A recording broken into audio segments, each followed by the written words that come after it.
आवडे देवासी तो ऐका प्रकार, आवडे देवासी तो ऐका प्रकार, नामाचा उच्चार रात्रंदिवस, तुळशी माळ गळा गोपी चंदन टिळा, हृदय कळवळा वैष्णवांचा। आषाढी कार्तिकी पंढरीची वारी, आषाढी कार्तिकी पंढरीची वारी, साधन निर्धारी आन नाही, तुळशी माळ गळा गोपी चंदन टिळा, हृदय कळवळा वैष्णवांचा। एका जनार्दनी ऐसा ज्याचा नेम, एका जनार्दनी ऐसा ज्याचा नेम, तो देवा परम पूज्य जगी। तुळशी माळ गळा गोपी चंदन टिळा, हृदय कळवळा वैष्णवांचा। विठाला विठाला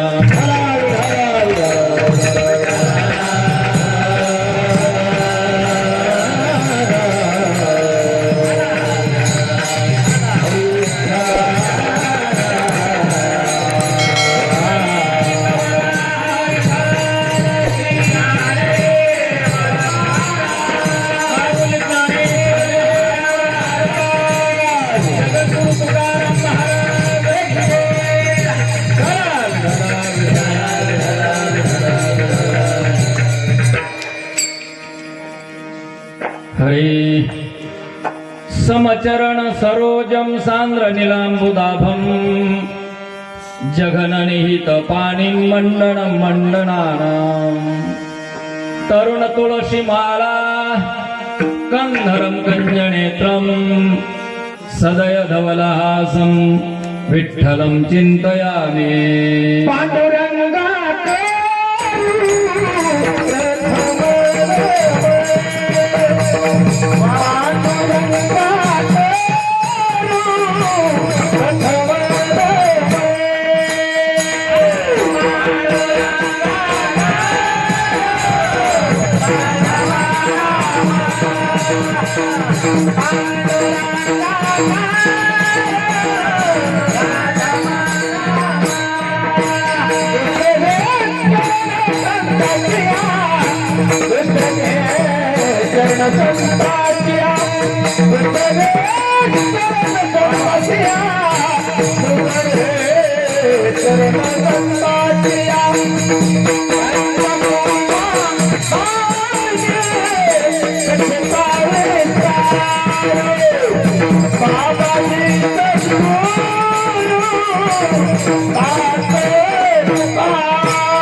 हरे कलावज्ञ ज्योद्धरार्थावतारं कलंकांकते ज्योधिकामोदि वक्त्रं खलानीशवादापनोदार दक्षं समाधिस्थमूर्तिं भज ज्ञानदेवम्। ओम नमो ज्ञानेश्वराय, ओम नमो ज्ञानेश्वराय।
हरी नमो सद्गुरु तुकया ज्ञानदीपा नमो सद्गुरु सच्चिदानंद रूपा नमो सद्गुरु भक्त कल्याण मूर्ती नमो सद्गुरु भास्करा पूर्ण कीर्ती जयांचे केलिया स्मरण होय सकळ विद्यांचे अधिकरण तेचे वंदो श्रीचरण श्रीगुरूंचे ते नमस्कार होनी आता काय माझी वाणी मानेल संतांशी रंजव चित्ताशी आपुलिया माझी वाणी तुझे वर्णी गुणनाम ऐसे देई प्रेम काही कळा सेवे लागी सेवक झालो तुमच्या लागलो निज चरणा आहो स्वामी तुकया देवा यावरी न करावा अव्हेर मस्तक हे पायावरी या वारकरी संतांच्या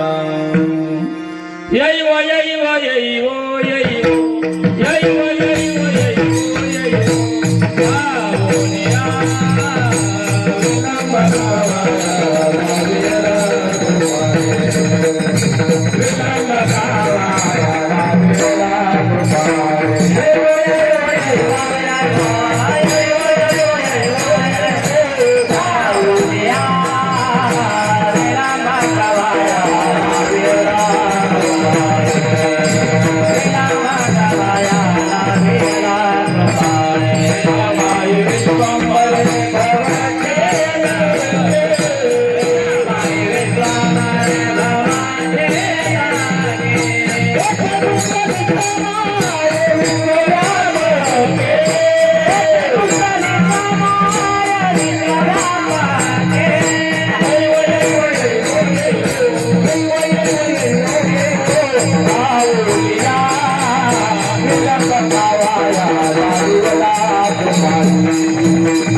हरी आवडे देवासी तो ऐका प्रकार नामाचा उच्चार रात्रंदिवस तुळशी माळ गळा गोपी चंदन टिळा हृदय कळवळा वैष्णवांचा सेवेकरता निवडलेला अभंग पैठणी निवासी शांती ब्रह्मश्री संत एकनाथ महाराज यांचा 4 चरणाचा अभंग असून या अभंगाद्वारा एकनाथ महाराज तुम्हा सर्व साधकांना भक्ती करण्याचं योग्य असं मार्गदर्शन करतात. विडाला विडाला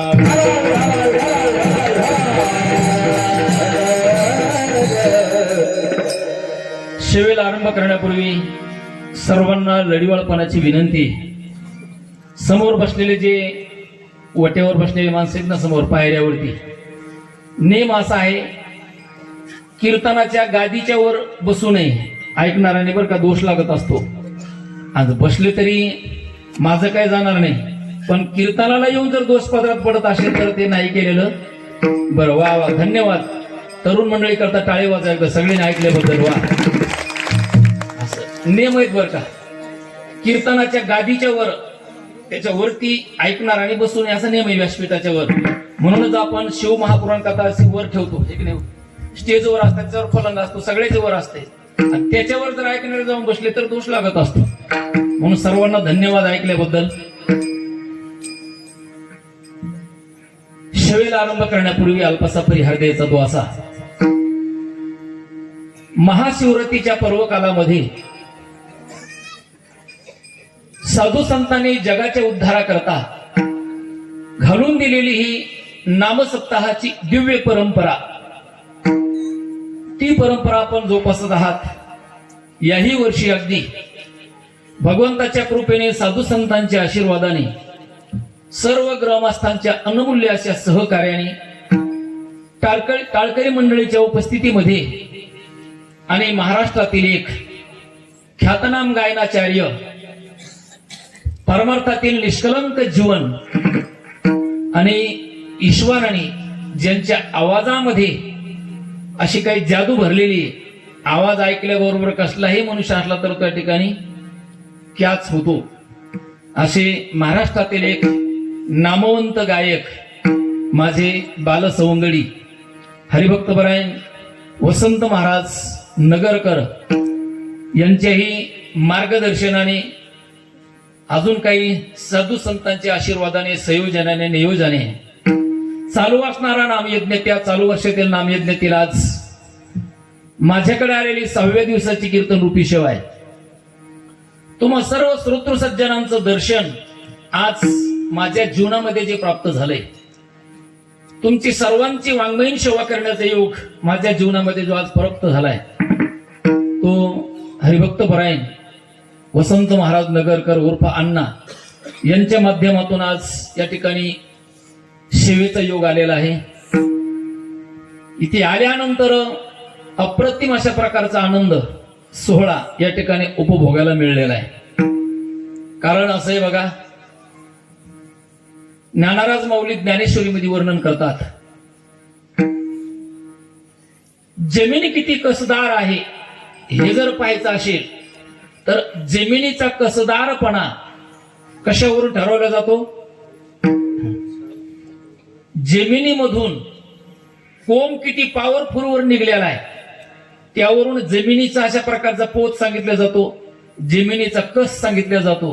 ज्ञानेश्वर महाराज वर्णन करतात ज्ञानेश्वरीमध्ये, ज्ञानोबा म्हणतात जमीन कसदार आहे ना तरी भूमीचे मार्दव, सांगे कोंबाची लवलव, नानाचार गौरव सुकलिनाची. ज्ञानोबा वर्णन करतात जसं जमीन किती कसदार आहे, तो मोड आपल्याला जमिनीतून निघालेला अंकुर दाखवून देतो, तसं गाव किती शिस्तबद्ध आहे आणि गावामध्ये कसा परमार्थ मुरलेला आहे, समोर मंडपाच्या गेट जवळ आल्याबरोबरच त्याचा प्रत्यय येतो. विडाला विडाला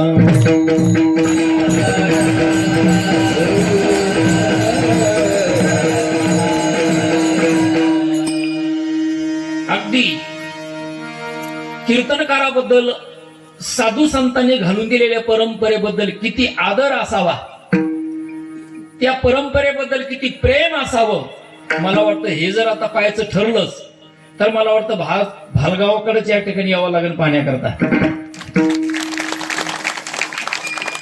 अत्यंत शिस्तबद्ध परमार्थ या ठिकाणी चाललेला आहे. आणि मी तुम्हाला सांगतो, वसंत महाराज ही एक अशी विभूती आहे, ते कुठेही जात नाही. एखाद्या गावामध्ये जर म्हटलं तुम्हाला 25,000 रुपये देतो तरी ते नाही म्हणजे नाहीच म्हणणार आहेत.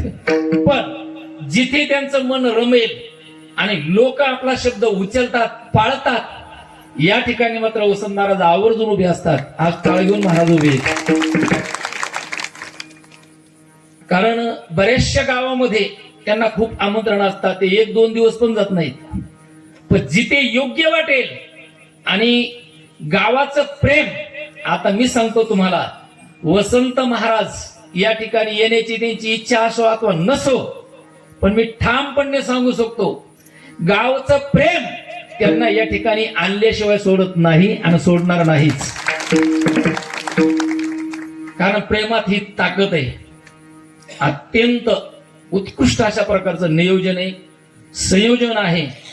मंडपात आल्यानंतर मंडप जो अशा प्रकारे सुशोभित दिसतो आहे, गुढिया, तोरणी, करीते कथा गाती गाणे. नामसप्ताहाचा वैभव आणि तुम्हाला मी सांगतो, परमार्थ करत असताना परमार्थ हा ऐश्वर्यामध्ये झाला पाहिजे, दारिद्र्यामध्ये परमार्थ करण्यात अजिबात अर्थ नसतो. विडाला विडाला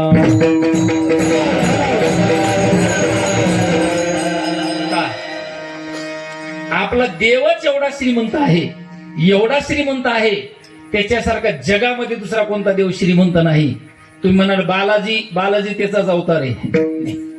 आपले साधू संत खूप श्रीमंत आहेत, भगवान परमात्मा खूप श्रीमंत आहेत.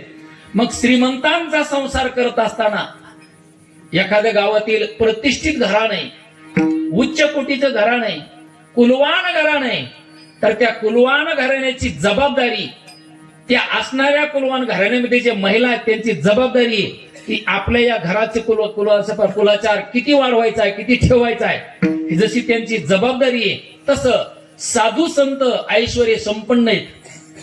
मग साधू संतांचा संसार करत असताना, देवाचा संसार करत असताना तो दारिद्र्यामध्ये अजिबात नकोय. तर आता जसा भालगावात चालू आहे या ऐश्वर्यात पाहिजे. विढाला विढाला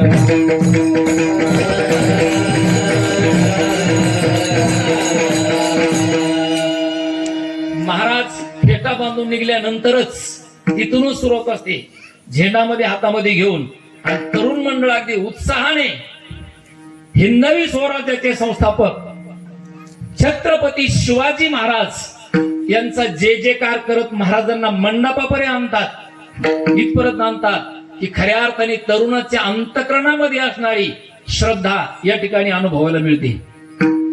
महाराज हा जो ऐश्वर्यात चाललेला परमार्थ आहे आपला, हा थाटामाटामध्ये आम्हीही जे आज गाड्या घेऊन फिरतो, सर्वात महत्वाचे जर उपकार कोणाचे असतील तर स्वराज्य संस्थापक छत्रपती शिवाजी महाराज आहे.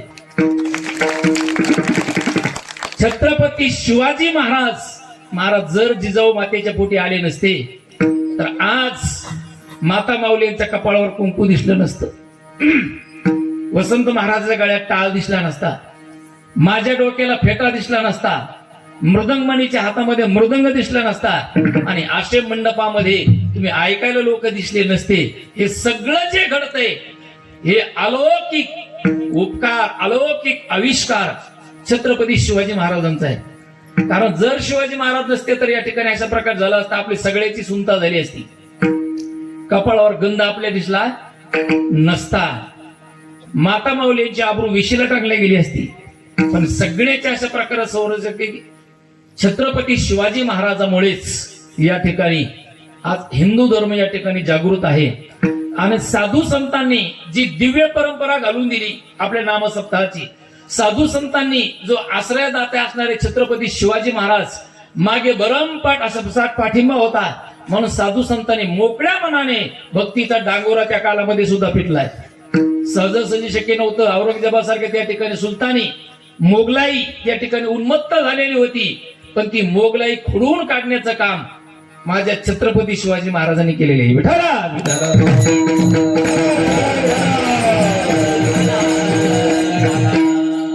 एकदा सगळ्यांनी मिळून छत्रपतीचे जय जय काय करायचा. छत्रपती शिवाजी महाराज की जय, छत्रपती शिवाजी महाराज की जय, छत्रपती शिवाजी महाराज की जय. विडाला विडाला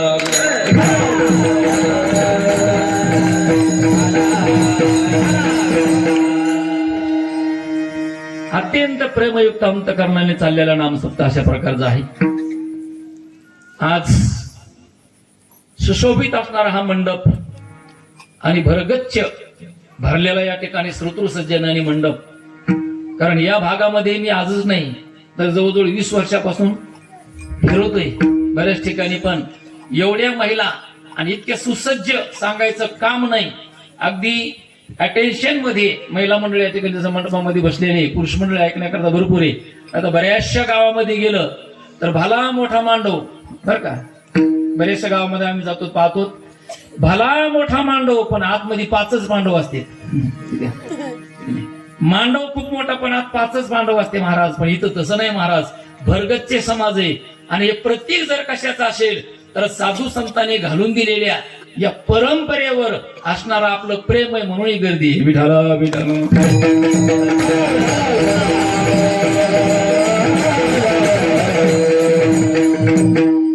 अत्यंत सुंदर चाललेला नामसप्ताह. या सप्ताहामध्ये खंदानी टाळकरी या ठिकाणी आज उपस्थित आहेत. महाराज कौतुक करायला गेलं आपल्या गावाचं. तुम्ही 2-3च या ठिकाणी गुणवान ठेवले, पण 2-3च गुणवान आहेत, पण हे महाराज कोहिनूर हिरी आहेत. विठाला विठाला विठाला.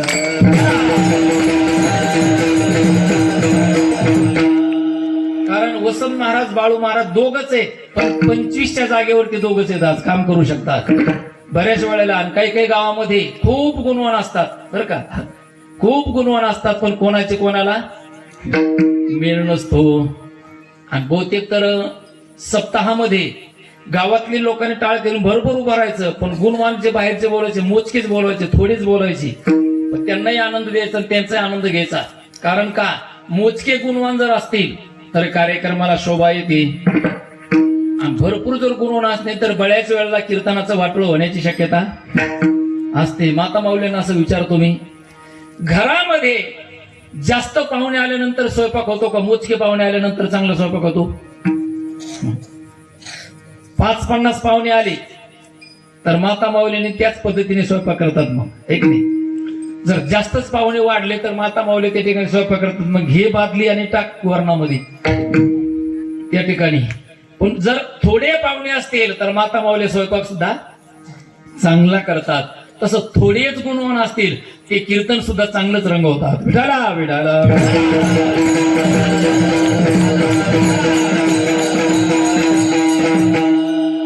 गावातील सर्व भजनी मंडळ स्वतः अन्न टाळ घेऊन उभे आहेत. बाळू महाराज आहेत, सर्व ग्रामस्थ टाळकरी मंडळी आणि उत्कृष्ट मृदंग वादक कुलावंत महाराज, अगदी तरुण तरफदार आणि सुंदर या ठिकाणी मृदंग वाजवतात. सर्वांनी एकदा या गुणवाना करता टाळी वाजवा. आणि तुम्हा आम्हा सगळ्यांना हा जो आनंद आज घेता येतोय, आनंद उपभोगता येतोय, याला कारण आहे साऊंड सिस्टीम. अत्यंत उत्कृष्ट साऊंड सिस्टीम आहे, त्यांच्याही करता एकदा टाळ्या वाजवा. वा, खूप छान आहे बरं का साऊंड सिस्टीम.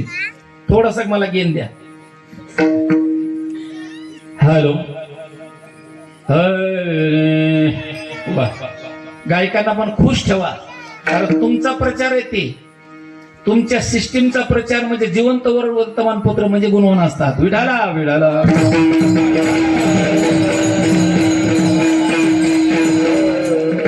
आणि परमार्थाची मन्या भावातून जर सेवा केली तर साधू संत पुढील परत तुमच्या प्रगती करता हातभार लावल्याशिवाय राहणार नाही. तुमचा अजूनही याच्यापेक्षा सिस्टीम अशा प्रकारची मोठी होईल, वाढेल. कारण साधू संतांचा जो चाललेला हा संसार आहे, हा जर या आवाजाच्या माध्यमातून घरी झोपलेले त्यांना सुद्धा झोप लागली नाही पाहिजे, याला सिस्टीम म्हणतात. विठाला विठाला. अत्यंत उत्कृष्ट सिस्टीम अशा प्रकारची आहे. भक्तिमती माता भगिनी भरपूर या ठिकाणी उपस्थित आहेत. मला वाटतं पुरुषांपेक्षा कमीत कमी 4 पट तरी महिला असतील कीर्तनामध्ये. पुरुषापेक्षा 4 पट महिलांची संख्या आहे. इथंच आहे असं नाही, आम्ही सगळ्या महाराष्ट्रभर फिरतो. कोणत्याही गावामध्ये जा, महिला मंडळाचा भरणा जास्तच असतो परमार्थामध्ये. एवढंच नाही तर महिला मंडळांना कुठलंही काम परमार्थाचं त्यांच्यावर सोपवून द्या, 100% ते काम पार पाडतात महिला मंडळ. आपली गॅरंटी नाही. आपण तंबाखू खात खात येताना कोणी इथं मंदिरापर्यंत येऊस तर काय सांगतात किती राहतील आणि किती जातील माग. पण महिला मंडळाचं कौतुक करावं महाराज.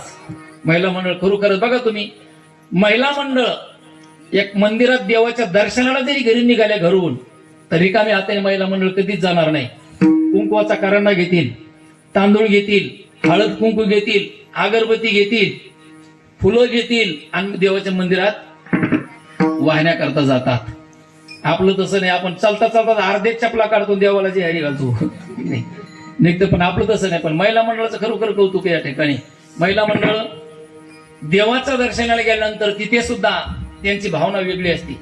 काही काही महिला आपल्या पिशवीमध्ये हात घालतात, ₹1-2 देवाच्या पुढे ठेवतात. आपल्याला ती बुद्धी होत नाही. आपल्याला एकच बुद्धी होती, महिलांनी देवाच्या पुढे ठेवलेले बिड्या काड्या करता उचलून घेता येतात. असं होऊ शकतं. म्हणून महिला मंडळ आहे ना, खूप देवावर प्रेम आहे. आता तुम्ही बघा, इथं कीर्तन झाल्यानंतर सुद्धा पुरुष आणि महिला यांच्याकडे तुम्ही बारकाईने लक्ष द्या. पुरुष मंडळ उठले असं लगेच झटकून देते, महाराज हे कीर्तन तुमचं तुम्हाला इथं झटकून टाकतो आम्ही. पण माता माऊल्या तसं नाही करत महाराज. माता माऊल्या कीर्तनकाराचं दर्शन घेतल्याशिवाय इथून कीर्तन जागा सोडत नाही. बरं, माता माऊल्याचं एवढं प्रेम आहे की कोणतीच माता माऊली रिकाम्या हाताने दर्शन घेत नाही. कुणी 500, कुणी 1000. महिला म्हणते आता काही खरं नाही बाई, 500 आणि 1000 नाही, पण खरोखर वस्तुस्थिती आहे. कुठेही महिला मंडळ परमार्थाचं असते. खरं सांगतो, परमार्थाची जी आस्था आहे ती जवळजवळ 90% आज महिलावर अवलंबून आहे. विठाला विठाला.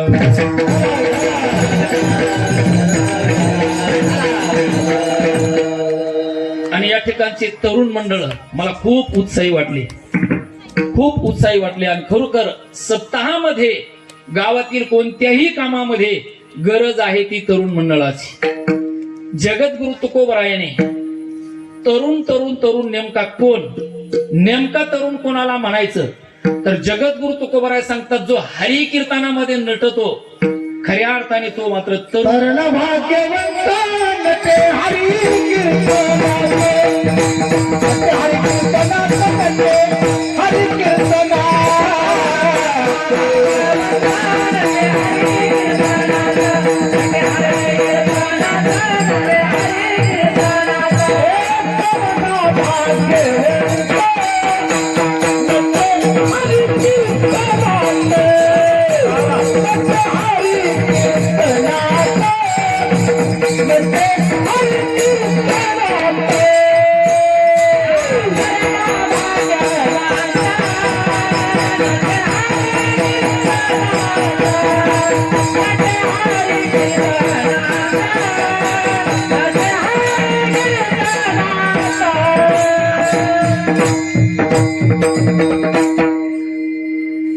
हरी तरणा भाग्यवंत नटे हरी कीर्तनात, त्याला तरुण म्हणायचं.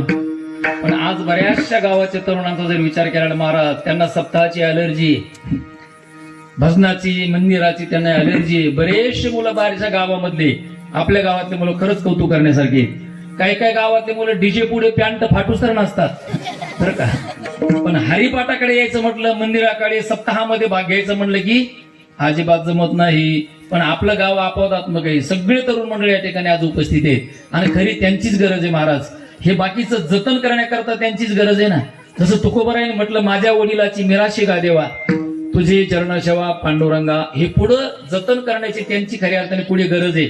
जुने माणसं आता फक्त त्यांनी एकच करायचं, सप्ताहामध्ये पारमार्थिक कार्य कोणतं गावात असेल तर तरुण मंडळाच्या पाठीवर हात टाकायचा आणि त्यांना फक्त प्रेरणा द्यायची, आशीर्वाद द्यायचा, तुम आगे बढ़ो, हम तुम्हारे साथ है. विठाला विठाला.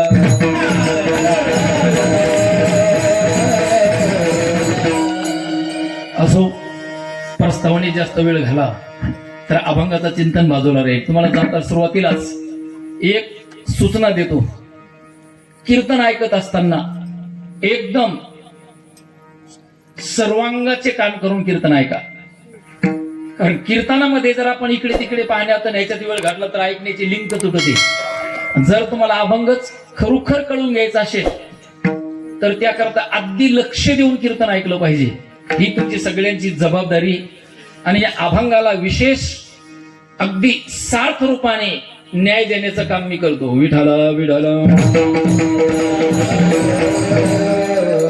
आवडे देवासी तो ऐका प्रकार, आवडे देवासी तो ऐका प्रकार, नामाचा उच्चार रात्रंदिवस, तुळशी माळ गळा, गोपी चंदन टिळा, हृदय कळवळा वैष्णवांचा.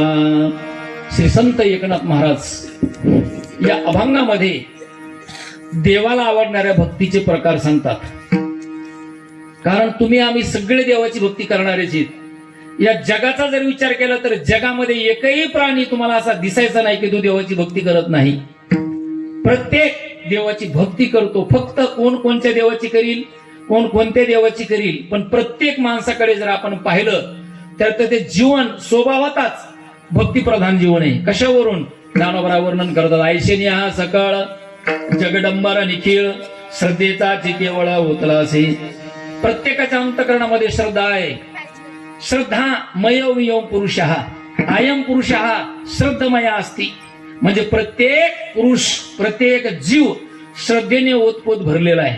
पण ती श्रद्धा ठेवत असताना ती भक्ती करत असताना प्रत्येक जण स्वभावता भक्ती करतो. पण ती भक्ती प्रत्येकाची केलेली देवापर्यंत पोहोचतेच असं नाही बरं का. काहीची भक्ती देवापर्यंत पोहोचते, कोणाकोणाची पोहोचते. ज्ञानेश्वर महाराज वर्णन करतात, परमार्थ करता निघणारे एक नाही दोन नाही तर ज्ञानोबा म्हणतात कोट्यवधी लोक निघतात. आस्थेच्या महापुरी रेगता ती कोटीवरी परी प्राप्तीच्या पहिलं तरी विपायला निघे. ज्ञानोबा म्हणतात पण प्राप्तीपर्यंत एखादाच पोहोचतो. जसं आंब्याला फळ आले, प्रत्येक आंब्याला जे फळं येतात ना, आंब्याला फळं आल्यानंतर सगळेच ते आंब्याचे फळं पाडायला लागतात का? ऐक ना वा, आंब्याला लागलेले जे फळ आहेत सगळे फळ आंब्यालाच लागलेले आहेत, पण सगळेच फळ पाडायला लागत नाही. मोहरायशी फळे नाही आले काही गळती. बघा तुम्ही, आंबा जर या ठिकाणी खूप मोहर आला आंब्याला, फुटला आंबा, आणि एखाद्या शेतकऱ्याकडे जर 5-50 आंबे असतील तर शेतकरी त्या टाचावरच चालतो महाराज. त्याला वाटतं यावर्षी आंबे खूप या ठिकाणी फुटलेले आहेत, आपल्याला खूप पैसा मिळणार आहे, मोबदला मिळणार आहे, या वर्षी आपल्या आंब्याचे टनावर माल निघणार आहे. काय म्हणतो तो? टनावर माल निघणार आहे. पण टनावर माल निघणार आहे म्हणतो आणि दुसऱ्या दिवशी थोडं थोडं आबाळ फिरत, थोडं थोडं आबाळ फिरत, थोडं थोडं आबाळ फिरता फिरता त्या ठिकाणी थोडाफार वारा येतो, थोड्याफार गारा येतात, वातावरण सगळं प्रतिकूल होतं आणि त्या आंब्याच्या असणाऱ्या मोहरामधला अर्धा मोहर तर गळून जातो. खाली राहिला अर्धा, खाली राहिलेला जो अर्धा आहे मोहर आहे तो सुद्धा महाराज म्हणतात तो शेतकरी लागल्या थोड्याफार कैऱ्या, त्याला वाटतं आता एवढं तरी आपल्या पदरात पडणार आहे, असं करतो त्या ठिकाणी. पण 4-2 दिवसांनी त्या आंब्याच्या खाली जवळ तो पाहायला जातो त्यावेळेला बऱ्याचशा कैऱ्या खाली गळालेल्या असतात. त्यामधल्या काही कैऱ्या अशा प्रकारच्या पक्व दशेकडे जातात. पक्व दशे येती थोडी आणि नास आडी पावत. पण पक्व दशेकरता बरेचसे फळं लागलेले दिसतात. मग शेतकऱ्याला वाटतं चला एवढे काय ना भरपूर आहेत, अजून आपल्याला खूप मोबदला मिळणार आहे. मग तो शेतकरी पाडाला लागल्यानंतर ते आंब्याचे असणारे सगळे आंबे तोडतो आणि नास आडी पावत. मग त्या ठिकाणी आपण आंबे पिकू घालतो. जुन्या काळात ते पिकू घालण्याच्या आंब्याचे ठिकाणी त्याला काय म्हणायचे? आडी, आहे की नाही? आता आडीचे बरेच शब्द आहेत. काय काय माणसं एखाद्या आडीचे शब्द म्हणजे आंब्याची आडी पिकू घालण्याची. पण गावामध्ये काय काय माणसं लोक म्हणतात हो सगळे लोक अशा प्रकारचे खुश आहेत, सगळे कीर्तनात हसतात, पण एक मनुष्याला दूषित आहे वा, तो कधी कीर्तनात हसतच नाही. ते म्हटले महाराज त्यांची आडी तुम्हाला नाही कळायची, म्हणजे यांची आडी वेगळी बरं का, पण ही आडी आंबे पिकू घालायची. आंबे पिकू घातल्यानंतर आता जेवढे पिकू घातले तेवढेचे तेवढे खायला मिळतात का? नाही मिळत महाराज. नास आडी पावत. जेवढे पिकू घातले त्यामधले बरेचसे नासून जातात. बरं एक नासला तो एकटा नासत नाही, एकटा जो नासला त्याच्या शेजाऱ्याला सुद्धा तो लोन दिल्याशिवाय राहत नाही. मग त्याच्या शेजारीचे सुद्धा त्या ठिकाणी नासले जातात. म्हणजे आंब्याला जेवढा मोहर येतो तेवढे फळं लागत नाही. जेवढे फळ आंब्याला लागले तेवढे झाडाला टिकत नाही. जेवढे झाडाला टिकले तेवढे त्या ठिकाणी पिकू घातलेल्या आडीमध्ये भाग पिकू घातला, तर जेवढे पिकायला आडीमध्ये टाकले तेवढेचे तेवढे पिकत नाही. त्यामध्ये बरेचसे नासले जातात. अशा प्रकारचं तसं भक्ती मार्गाला सगळेच लागतात. भक्ती करताना सगळेच दिसतात. बघा तुम्ही बरेचसे माणसं सप्ताहाचं असं वातावरण निर्माण झालं ना, सगळ्याच्या अंतकरणामध्ये परिणाम होतो आणि त्यांचा उत्साह खूप वाढतो. आणि महाराजांनी खूप कीर्तनामध्ये महत्व सांगितलं परमार्थाचं आमकदमक माळीचं, तर लोक मात्र त्या ठिकाणी भावना प्रदान होतात आणि सप्ताहामध्ये माळ घालतात. सप्ताहामध्ये माळ घालतात. सप्ताह संपला की हप्त्यामध्ये काढतात. सप्त्यामध्ये घालतात आणि हप्त्यामध्येच काढतात. म्हणजे परमार्थाला सगळेच लागतात, पण प्राप्तीच्या पहिलं तिरी विपायला निघे. तिथपर्यंत एखादा जातो. का बरं? भक्ती तर आपण सगळे करतो, पण प्राप्तीपर्यंत सगळे का पोहोचत नाही? त्याचं कारण आहे, ज्या प्रमाणामध्ये भक्ती व्हायला पाहिजे, देवाला आवडणारी जी भक्ती आहे ती आपल्याकडून होत नाही, म्हणून साधक साध्यापर्यंत जात नाही. विडाला विडाला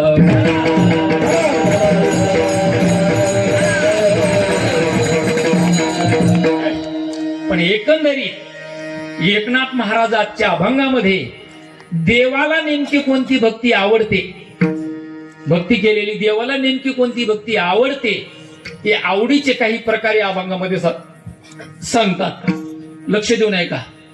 एकंदरीत या अभंगामध्ये एकनाथ महाराजांनी देवाला आवडणाऱ्या भक्तीचे 5 प्रकार सांगितलेले बरं का. 5 प्रकार देवाला आवडणाऱ्या भक्तीचे आजच्या अभंगामध्ये एकनाथ महाराज वर्णन करतात. ते 5ही प्रकार तुम्हाला मी सुरुवातीला सांगून ठेवतो, आणि 5 प्रकार अभंगातले तुम्हाला समजले की संपूर्ण अभंग तुम्हाला समजला 100%. 5 प्रकार आहेत बघा. पहिला प्रकार आहे देवाला आवडणाऱ्या भक्तीचा, नामाचा उच्चार रात्रंदिवस. दुसरा देवाला आवडणाऱ्या भक्तीचा प्रकार आहे पवित्र तुळशीची माळ गळ्यामध्ये घालणे. तिसरी देवाला आवडणारी भक्ती आहे पवित्र असा गोपीचंदनाचा टिळा आपल्या कपाळावर धारण करणे. चौथा भक्तीचा देवाला आवडणारा प्रकार आहे वैष्णवांची, वारकऱ्याची, संतांची, महाराजांची अंतःकरणापासून सेवा करणं, त्यांच्याबद्दल अंतःकरणात जिव्हाळा बाळगणं, ही देवाला आवडणारी चौथी भक्ती आहे. आणि आषाढी आणि कार्तिकी पंढरपूरची वारी करणं ही देवाला आवडणारी 5वी भक्ती आहे. 5 प्रकारची भक्ती आहे. राहील ना लक्षात तुमच्या आता 5 प्रकार? परत एकदा ऐका. 5 प्रकार देवाला आवडणाऱ्या भक्तीचे एकनाथ महाराज या अभंगामध्ये सांगतात. कोणते? तर नामाचा उच्चार, तुळशीची माळ, गोपीचंदनाचा टिळा, संतांची सेवा आणि पंढरपूरची वारी.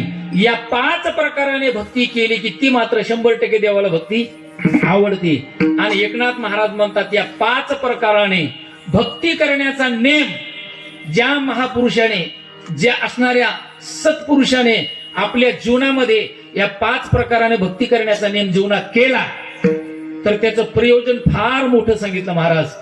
कोणतं प्रयोजन आहे? एकनाथ महाराज म्हणतात या 5 प्रकाराने भक्ती करण्याचा नेम ज्याने आपल्या जीवनामध्ये केला, आता तो महात्मा किती मोठा होतो? तर एकनाथ महाराज म्हणतात एका जनार्दनी ऐसा ज्याचा नेम. ऐसा म्हणजे कैसा? 5 प्रकाराने भक्ती करण्याचा नेम ज्याने आपल्या जीवनामध्ये केला, आता तो किती मोठा? तर एकनाथ महाराज म्हणतात तो देवा परम पूज्य जगी. देवा परम, देव परम शब्दाचा अर्थ श्रेष्ठ. जसं संपूर्ण जगत ज्या देवाची पूजा करते, सगळे जीव हे ज्या देवाची पूजा करते, त्याचप्रमाणे हा साधक सुद्धा तेवढाच श्रेष्ठ होतो. देवा परम पूज्य जगी, देवासारखाच हा श्रेष्ठ होतो. किंबहुना संपूर्ण जग ज्या देवाची पूजा करतं तो देव या महात्म्यांची पूजा करतो. एवढा मोठा अधिकार भक्तीमध्ये सांगितला आहे. विडाला विडाला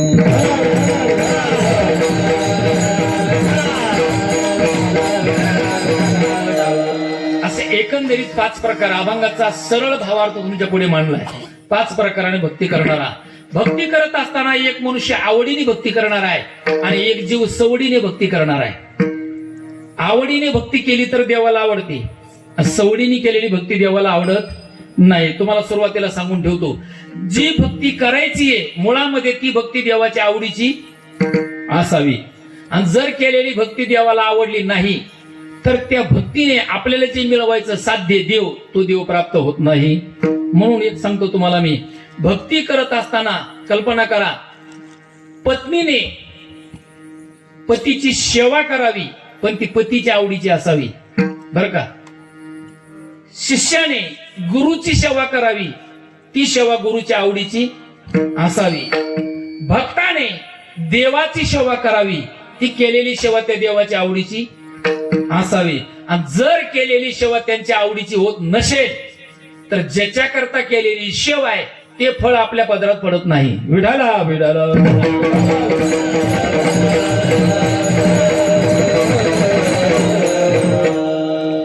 आता एक लक्ष द्या, एकनाथ महाराज या अभंगामध्ये ज्या अर्थी भक्ती करणाऱ्यांना मार्गदर्शन करतात त्याअर्थी भक्ती कुठंतरी चुकत असावी.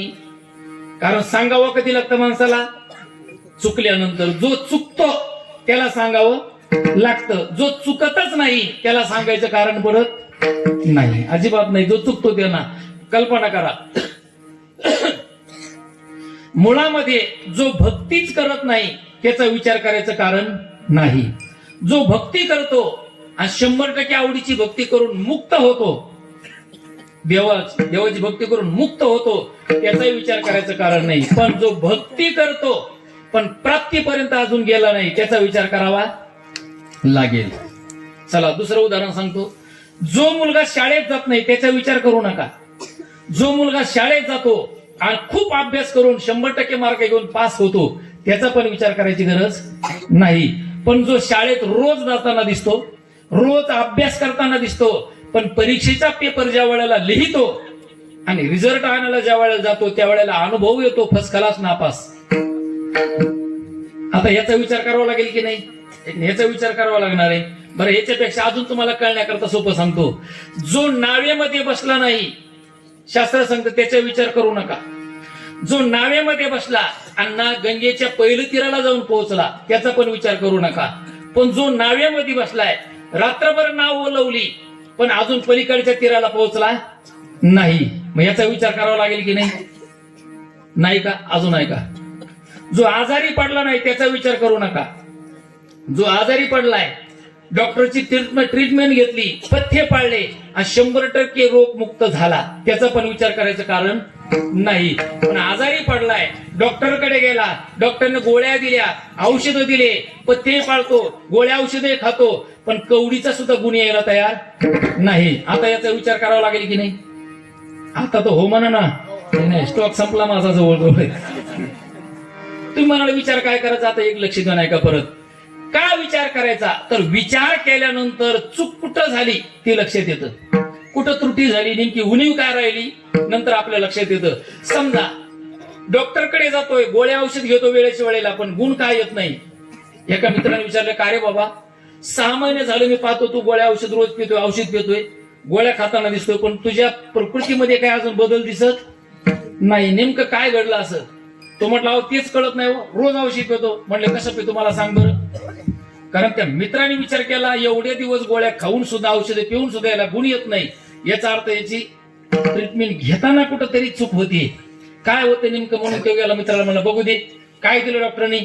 मग त्यांनी सांगितलं बघा ह्या अमक्या गोळ्या दिल्या, अमक्या औषध दिलं, आणि या बघा पुढे दिलेले आहेत, रोज 2 टाइम ही पुडी मला ग्लासात टाकून हलवून प्यायला सांगितली.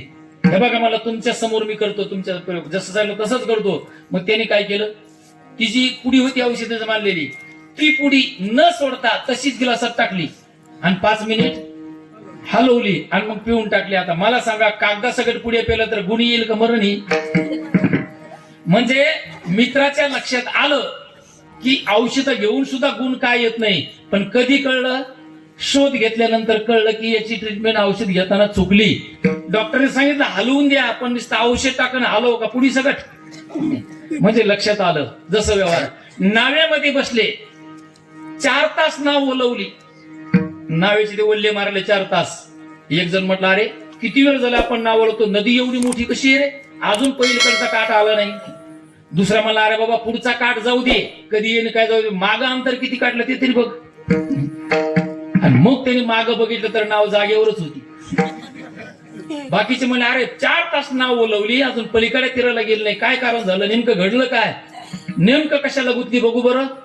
मग 2-3 जण खाली उतरले, रात्रीचा प्रसंग होता, त्याने मोबाईलचे टॉर्च लावले, बॅटरी लावून चौकडून असं पाहिलं नावेमध्ये, तर तो नावाडी रात्री घरी जात असताना त्या नावेचा दोर खुंट्याला बांधून गेला होता. यांनी खुंट्याचा दोर सोडलाच नाही. नाव पलीकडे जाईल का? नाही. आता मी तुम्हाला विचारतो, नाव पलीकडे गेली नाही हे कधी कळलं? शोध घेतल्यानंतर.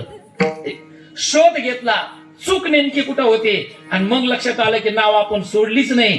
म्हणजे शोध घेतला की चुका लक्षात येतात. मग तसं त्यांनी नाव दोर सोडला, आता पलीकडे नाव जायला काय अडचण नाही. तसं शाळेमध्ये मुलगा जातोय, अभ्यासही करतो पण पास होत नाही, काय कारण आहे? घरून तो शाळेमध्ये जात होता दप्तर घेऊन, पण परिणाम असा होता जवळजवळ 4 महिने झालं तो शाळेमध्ये हाजरीला हजर नव्हता. घरच्याला वाटायचं शाळेत जातोय, घरी अभ्यास करताना दिसत होता, पण अभ्यास करताना दिसतोय, शाळेत रोज जाताना दिसतोय, पण हा काय करायचा, घरून जात होता दप्तर घेऊन, पण मध्यंतरीच क्रिकेट खेळ, गोट्या खेळ, विटीदांडू खेळ, इकडे टाइमपास करायचा. बरोबर 5 वाजता बाकीचे मुलं घरी निघाले की त्यांच्यात मिसळून घरी यायचा. मग मुलगा एवढा अभ्यास करूनही नापास का होतो? आई वडिलांना वाईट वाटलं आणि आई वडील डायरेक्ट शाळेत गेले. म्हणजे का हो, रोज आमचा मुलगा अभ्यास करताना पाहतो आम्ही, कधी शाळा चुकवत नाही, तरी सुद्धा मुलगा फर्स्ट क्लास नापास झाला. कारण काय? तुम्ही शिकवत नसताल बरोबर. ते म्हटले तुमच्या मुलाचं नाव, म्हणले शामू. मग ते हजेरी बुक काढलं तर महिन्यातून कुठे 1 ते 2 हजेरी, मध्ये हजेरीच नाही. आता मी तुम्हाला विचारतो, मुलगा अभ्यास करूनही नापास होतो हे कधी कळलं आई वडिलांना? शोध घेतल्या नंतर. तसं भक्ती करून माणसं मुक्त झालेले दिसत नाहीत, भक्ती तर रोज करताना दिसतात. बरेच माणसं आम्हाला सांगत असतात, महाराज 57 वर्ष झाले अजून हरिपाठ माझा चुकला नाही, कधीच खंडना नाही. 57 वर्षापासून माळ घालतोय, 57 वर्षापासून हरिपाठ म्हणतोय, भगवंताचं नामचिंतन करतोय, पारायणही करतोय, 57 वर्ष झाले.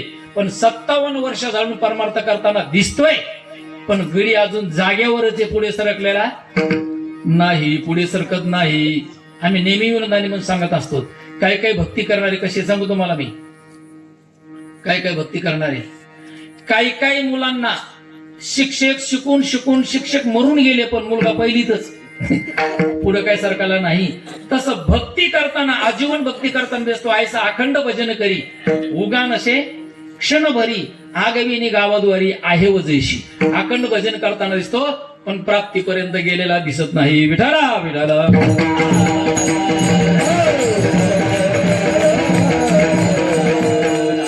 कशावरून दिसत नाही तर भक्तीचे लक्षण त्याच्याकडे काही दिसत नाही.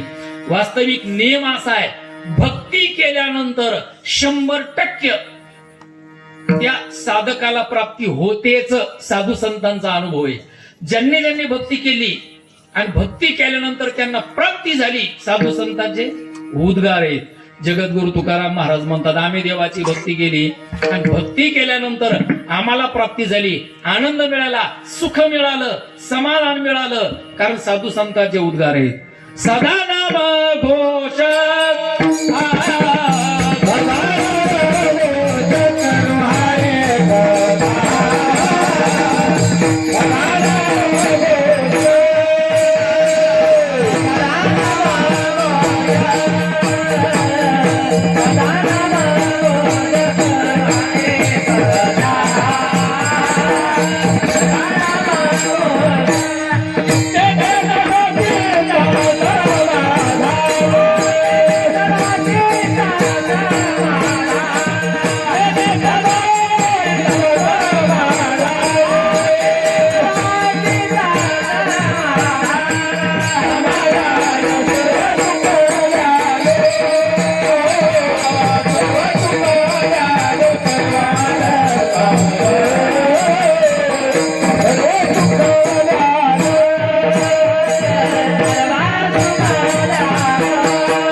भक्तीची फलश्रुती तुकोबरायाने सांगितली. सदा नाम घोष करू हरी कथा, मिळालं काय त्याने सदा चित्ता समाधान. एवढंच नाही तर सर्व सुखले आलो, सर्व अलंकार आनंदे निर्भर डुलत असो.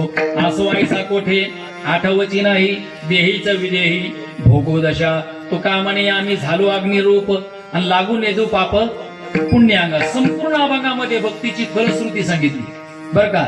सगळ्या साधू संतांचा अनुभव आहे. पिकली सेंद कडूपण गेली, तैसे आमा केली पांडुरंगी. काम क्रोध लोभली माझे ठाईची, सर्व आनंदाची किंवा अवघी आनंदाची सृष्टी झाली. एकनाथ महाराज आपल्या भक्तीचा अनुभव सांगतात. अवघी चित्र लोक्य आनंदाची आता चरणी जगन्नाथा चित्त ठेले. म्हणजे साधू संतांचा अनुभव आहे. सगळ्या साधू संतांचा एकच अनुभव आहे महाराज. भक्ती केल्यानंतर प्राप्ती सगळ्यांनी सांगितली. नानाराज माऊलीला विचारलं, माऊली तुम्हीही भगवान परमात्म्याची भक्ती रात्र दिवस करता आणि तुमचा तर देवावर एवढा भाव आहे की बहु आवडसी जीवापासून या, हे तुम्ही म्हणता. मग तुम्ही पंढरपूरची नियमाने वारी करतात, भगवंताचं रात्र दिवस प्रेम करतात. जीवाही पेक्षा देवावर तुम्ही काय केलं? प्रेम केलं, देवाची भक्ती केली. पण माऊली एक सांगा, तुम्ही केलेल्या भक्तीमधून तुम्हाला प्राप्ती काय झाली? कोणती प्राप्ती झाली? तर ज्ञानराज माऊली, मी भक्ती केल्यानंतर मला प्राप्ती काय झाली? तर ज्ञानराज माऊली छातीला हात ठोकून आपली प्राप्ती सांगतात. आनंदुरे आजी आनंदुरे, आनंदुरे आजी आनंदुरे,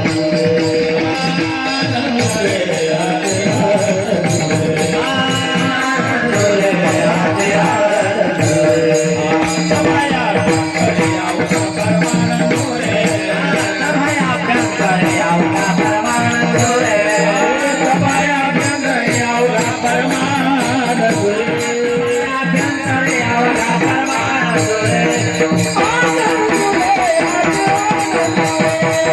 सभाया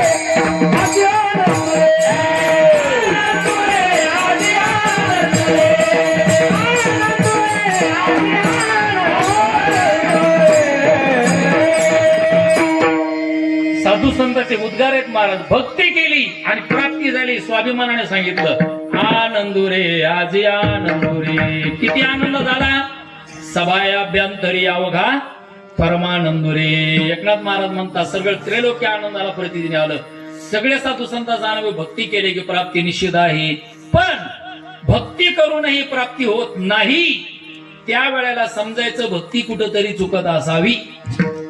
भक्तीमध्ये पावर कमी नाही, भक्तीमध्ये फुल पावर आहे 100%. पण भक्ती करूनही प्राप्ती होत नाही म्हटल्यानंतर भक्ती कुठंतरी चुकत असावी. तुम्हाला व्यवहार सांगू का? कारण प्रस्तावना महत्वाची अभंगाची, आपण अभंगात प्रवेश करणार प्रस्ताव म्हणून. मी याच्याकरता तुम्हाला एक दृष्टांत सांगतो, उदाहरण आता, की भक्ती 100% फल देणारी. ज्यांनी भक्ती केली त्यांना प्राप्ती झाली. सर्व साधू संतांच्या 2-3 प्रमाण आपण घेतली. पण भक्ती करूनही ज्या वेळेला प्राप्ती होत नाही, त्यावेळेला आपण समजून जायचं भक्ती कुठंतरी चुकत असावी. याकरता उदाहरण सांगतो, पण शेतकऱ्याचं उदाहरण सगळ्यात कळणे असं. तुम्ही आम्ही सगळे शेतकरीच आहोत, आपल्या परिचयाचं उदाहरण सांगतो. एका शेतकऱ्याने बागायती जमीन नव्हती, त्यामुळे एका शेतकऱ्याने पतपेढीचं कर्ज काढलं आणि नवीन अशी विहीर खोदली. त्या विहिरीला एवढं भरमसाठ पाणी लागलं. एका वेळेला 4 पंप बसवले मशीन, तरी ती मशीनरी तरी पाणी उपसत नाही, एवढं पाणी लागलं. शेतकऱ्याला आनंद झाला. तो एमएसबी बोर्डामध्ये गेला, तिथं कोटेशन भरलं. तिथून त्या इलेक्ट्रिक बोर्डातील कार्यकर्त्यांनी, त्या असणाऱ्या शिपायांनी, कर्मचाऱ्यांनी पोल रवून दिले, डीपी बांध फिट करून दिली, तारा ओढल्या गेल्या, लाईट टाकल्या गेली. आता त्या ठिकाणी लाईट आलेली आहे, विहिरीत पाणी भरपूर आहे. नवीनच मोटर खरेदी केली, नवीन मोटर विहिरीमध्ये टाकली. बरं, एक लक्ष द्या, आता विहिरीला पाणी कमी नाही. बरं, त्या ठिकाणी आता सारखं नव्हतं, अर्ध्या दांडात पाणी गेले की मागे गेली लाईट, असं नव्हतं. त्यावेळेला लाईट आली की पूर्ण 8 तास लाईट जात नव्हती, सारखी लाईट. मग ते शेतकऱ्याला आनंद झाला आणि त्यांनी काय केलं, आता म्हटलं या ठिकाणी आपल्याला ऊस लावायचा आहे, म्हणून सऱ्या वगैरे ट्रॅक्टरने गाड्या ऊस लावण्याकरता. आणि इकडे विहिरीवरती मोटर टाकली. आता लाईट सगळी अगदी क्लिअर आहे. आणि त्यांनी 9 वाजता स्टार्टरचं बटन दाबलं. पण योग असं, स्टार्टरचं बटन दाबल्या बरोबर प्रेशर मध्ये मोटरने पाणी मारलं. पुढे प्रेशरने मोटरमध्ये पाणी मारलं आणि त्यांनी पाणी मारल्यानंतर पाहिलं मोटरने, आणि त्यांनी काय केलं, खोरं घेतलं. खोरच म्हणता का तुमच्याकडे? फावडं. हा, फावडं म्हणा, खोरं म्हणा. कारण असे भागाभागामध्ये म्हणतात, तालुका बदलला तरी भाषा बदलती. बऱ्याच वेळेला होतं. प्रत्येक भागाभागाची प्रथा वेगळी असते. आमच्या भागामध्ये, जालना जिल्ह्यामध्ये घनसंगी तालुक्यात तिकडे परतूर घनसंगी आहे ना, आमच्या भागामध्ये माणसं मेल्यावर जातात. तुमच्याकडे काय? बरोबर, सारखं हे सारखंच असं सगळं नाही का?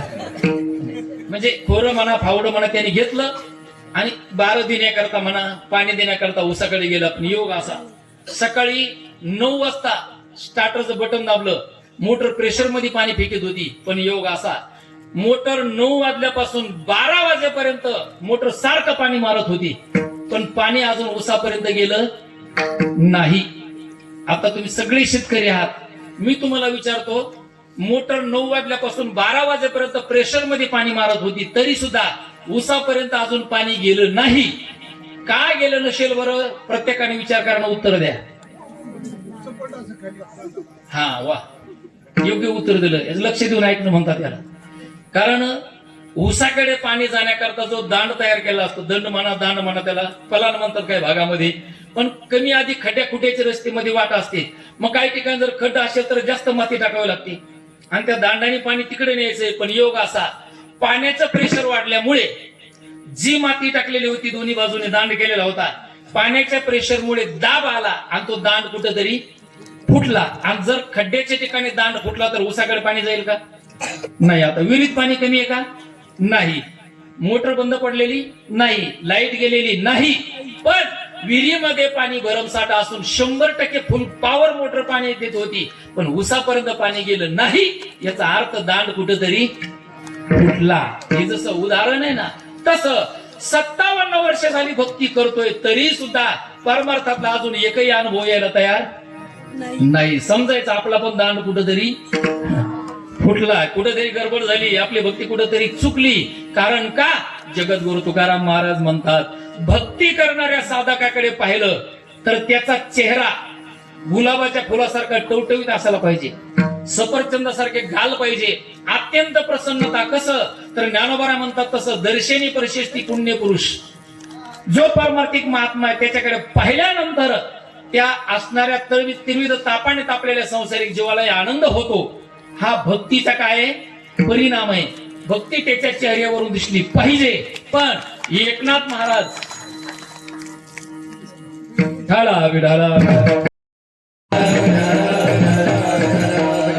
एकनाथ महाराजांनी असे बरेचसे भक्ती करणारे साधक पाहिले आणि एकनाथ महाराजांनी त्यांच्या चेहऱ्याकडे त्यांना सांगितलं, बाबांनो तुम्ही देवाची भक्ती करत नाहीत का? हो महाराज, असं काय म्हणू नका, आमची सारखी भक्ती चालू आहे, आम्ही बंधन नाही, अखंड भजन आमचं चालू आहे, भक्ती चालू आहे. पण एकनाथ महाराज म्हणतात तुमच्या चेहऱ्यावरून काही दिसत नाही तुम्ही भक्ती करता म्हणून. कारण भक्तीचे लक्षण चेहऱ्यावरून त्या ठिकाणी उमटून दिसत असतात. एकनाथ महाराजांनी सांगितलं त्यांच्याकडे, अरे भक्ती म्हटल्यानंतर भक्ती करणारा चेहरा प्रफुल्लित पाहिजे, टवटवीत पाहिजे, गुलाबाच्या फुलासारखा असं नेमकीच उमललेली कळी असा प्रसन्न चेहरा पाहिजे. आणि तुमच्याकडे पाहिल्यानंतर तर तसं काही अनुभवाला येत नाही. तुमच्याकडे पाहिल्यानंतर मला दुसराचा अनुभव येतो. कोणता? फोडिली गोवारी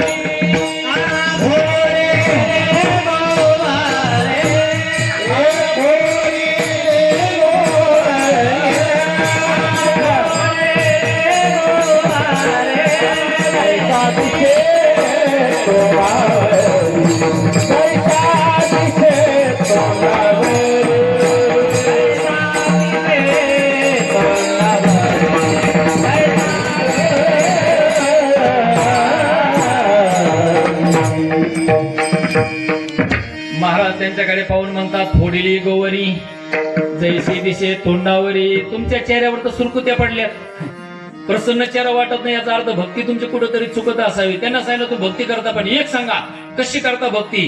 ते म्हटले, महाराज आमचं असं बा, सकाळी उठलं का आधी सगळ्या घरातल्या कामाची व्यवस्था लावायची, मळ्यामध्ये जायचंय, मळ्यामधून सगळे कामं सोयीने करायची आणि जे उरलेला वेळ राहील ना 5-10 मिनिटं त्याच्यात आम्ही भक्ती करतो.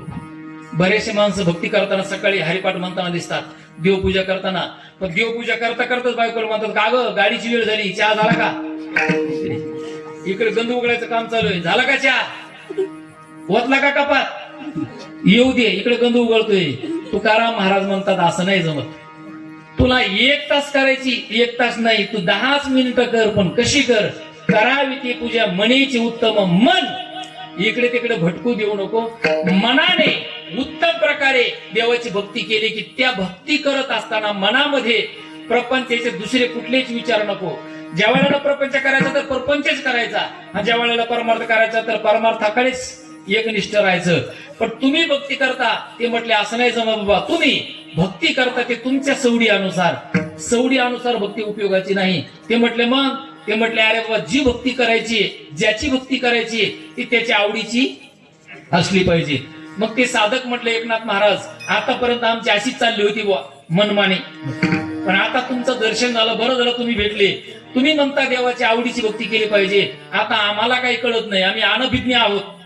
तेव्हा एक सांगा, देवाला नेमकं काय आवडतं आम्हाला कळत नाही. मग एकनाथ महाराज म्हटले बाबा तुम्हाला कळत नसेल ना, मी एक लक्षात घ्या, देवाला कोणती भक्ती आवडती या भक्तीतले काही प्रकार, देवाला आवडणाऱ्या भक्तीचे प्रकार मी तुम्हाला सांगतो.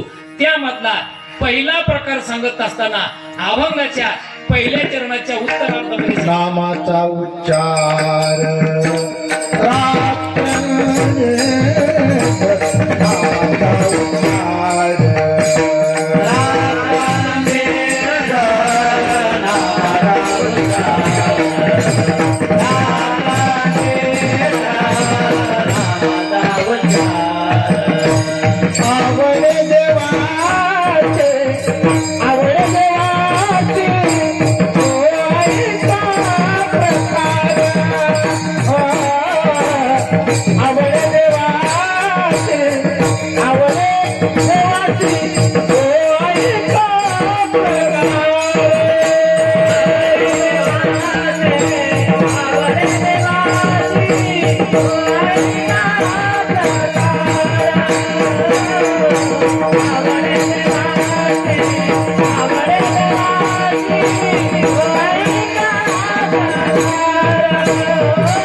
क्या बात आहे, टाळी वाजवा एकदा. अत्यंत सुंदर. मला तर अनुमानाने सांगावं वाटतं, नक्की वसंत महाराजांनी मागच्या जन्मात कोकिळा खाल्ल्या असत्या. मागच्या जन्मात कोकिळा खाल्ल्या असत्या म्हणूनच असा आवाज आहे, विठाला विठाला.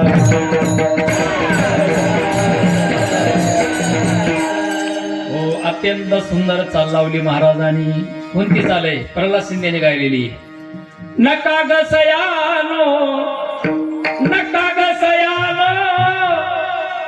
नका घेऊ सगळ्यांचं पाठ गवणार. सुंदर चाल लावली महाराजांनी. महाराज म्हणतात नामाचा उच्चार रात्रंदिवस. देवाला काय आवडतं तर तुकाराम महाराज म्हणतात देवाला आवडतं त्याचं नाम घेणारा. तुका म्हणे यासी कीर्तनाची गोडी प्रेमे घाली उडी नामासाठी. महाराज म्हणतात त्याला नामस्मरण करणारा भक्त आवडतो आणि तो नामस्मरणानेच प्रसन्न होतो. म्हणून साधू संतांनी साधन निवडलं तेच फक्त आम्ही नामाचे धारक. नेनो प्रकार अनेक सर्व भावे एक विठ्ठलची प्रमाण. देवाला नाव घेणारा आवडतो. देवालाच नाही, तुमचा सामान्य जीवाचा आपला विचार करा ना. आपलं एखादं नाव घेत असेल, हजारो लोक जर आपलं एखादं नाम उल्लेख करत असेल, आपली स्तुती करत असेल आणि हजारो लोकांमध्ये जर आपला एखादा म्हणत असेल रामभाऊ तुमच्यासारखा उदार तुम्हीच आहात, कर्णाचे तुम्ही सख्खे मावस भाऊ आहात, आहे की नाही, असं जर एखाद्याला दानशूराचं वर्णन करू राहिले, तुम्ही खूप सज्जन आहात, तुम्ही खूप चांगले आहात, असं जर एखाद्याने आपला स्तुती पाठक बनला, आपलं वर्णन एखाद्या माणसाने केलं, हजार लोकांमध्ये आपलं नाव घेऊन आपला गौरव केला, तर तो माणूस सुद्धा त्या माणसाच्या आवडीचा होतो, है की नाही. सामान्य माणूस त्याचे आपण आवडीचं नाव घेतलं तर तोही आवडीचा होतो. किंबहुना महिला मंडळ लग्नामध्ये सर्वांच्या समक्ष एकदाच नाव घेतात नवऱ्याचं. म्हणजे अनेक ठिकाणी येत असतात, पण महत्वाचा एक वेळ असतो, है की नाही. घरी येत असताना, माप ओलांडत असताना त्या ठिकाणी महत्वाचा टाइम असतो. ते म्हणतात नाही, असा नाही प्रवेश करता येणार, तुम्ही आधी काय करा, नाव घ्या. म्हणजे नाव, तो लग्नामध्ये ती असणारी पत्नी पतीचं नाव घेते बर का, एकदाच नाव घेते. तर आयुष्यभर तो पती तिचा सांभाळ करतो. ठीक नाही, आयुष्यभर नावही घेताना कसंही घेऊ द्या नाव महाराज. काही काही महिला तुला हुशारच नाव घेत असताना खूप महिला नाव घेते. एक महिला जरा खत्री होती. खत्री म्हणजे आमोशाला जन्मलेली. तिला नाव घ्यायचा प्रसंग आला. ते म्हणले घ्या नाव भाईसा घ्या नाव. पण ती जरा विनोदी होती आणि नवऱ्याचा अपमान करण्याकरता तिने नाव घातलं. ती म्हटली देवळीत देवळ. देवळीत देवळ. देवळीत होती घासणी. रामराव पाटील गेले संडासला तर डुकराने दिली घासणी. असं जरी नाव घेतलं तरी सुद्धा तो महाराज आयुष्यभर सांभाळतो. विठाला विठाला.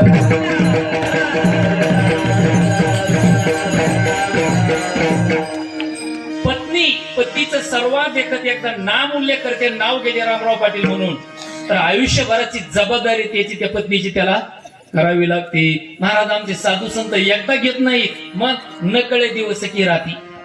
अखंड लागली शे ज्योती गोविंदासनी गोविंद सेयनी गोविंद त्यामणी बैसलासी. बैसला गोविंद जडोनी चित्ती आधी त्याची अंती अवसानी. म्हणजे झोपीतही स्वप्नातही जागृतीमध्ये सगळ्या अवस्थेमध्ये जो भक्त देवाचं नाव घेतो, आता तो असणारा भक्त देवाला आवडणार नाही का? महाराज रात्रंदिवस भगवंताचं नामचिंतन करणारा आणि देवाला सर्वात जास्त भक्ती आवडते नामस्मरण. म्हणून तुकार एकनाथ महाराज म्हणतात नामाचा उच्चार रात्रंदिवस आवडे देवासी. तो ऐका प्रकार. देवाला आवडणाऱ्या भक्तीचा प्रकार मी तुम्हाला सांगतो ऐका. आणि त्यात पहिला प्रकार सांगितला तो नामाचा उच्चार रात्रंदिवस. असं सांगितलं का नामाचा उच्चार या सप्त्याला त्या सप्त्याला, तसं नाही सांगितलं. रात्रंदिवस. रात्र न कळे दिवस न कळे अंगी केळे दैवत आहे किंवा दिन रजनी हाची धंदा आणि नित्य ध्यातशी गोविंदा. असा नामधारक जर तू बनलास तर तू मात्र देवाच्या आवडीचा होणार. म्हणून पहिल्या चरणाच्या उत्तरार्धामध्ये पहिला प्रकार सांगतात देवाला आवडणाऱ्या भक्तीचा नामाचा उच्चार रात्रंदिवस. तो साधक म्हटला महाराज आता कळलं बा, है की नाही. नाम घेणारा देवाला आवडतो. आता माझं ठरलं आजपासून देवाचं नामस्मरण मी करणार, सगळं करणार, देवाचं नामस्मरण रात्रंदिवस करणार तुम्ही म्हटल्याप्रमाणे. मी देवाच्या आवडीच होणार. पण महाराज एक सांगा, तुम्ही म्हटले प्रकार भक्तीचे प्रकार, याचा अर्थ अजून काही प्रकार आहेत का देवाला आवडणाऱ्या? मग देवाला आवडणाऱ्या भक्तीचे अजून काही प्रकार सांगत असताना दुसऱ्या चरणामध्ये तो प्रकार महाराजांनी सांगितलेला. तुळशी माळ गळा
कारण ही चाल सहज असायची, पटकन स्वरात येत नाही कोणाला, अवघड चालायची, पण सहज म्हणला तो, खऱ्या अर्थाने कौतुक आहे त्याचं. एकनाथ महाराजांना विचारलं, महाराज अजून देवाला आवडणाऱ्या भक्तीचे प्रकार काय आहे? तर एकनाथ महाराज दुसरा प्रकार सांगतात, तुळशी माळ गळा.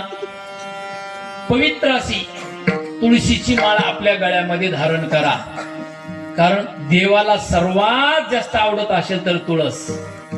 बाकी सगळ्या गोष्टी देवाला आवडतात आणि तुळशी अति आवडते. अति प्रिय आवडे तुळसी भोगा,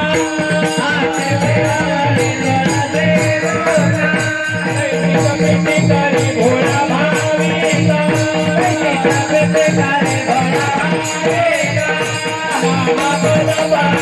भाविका,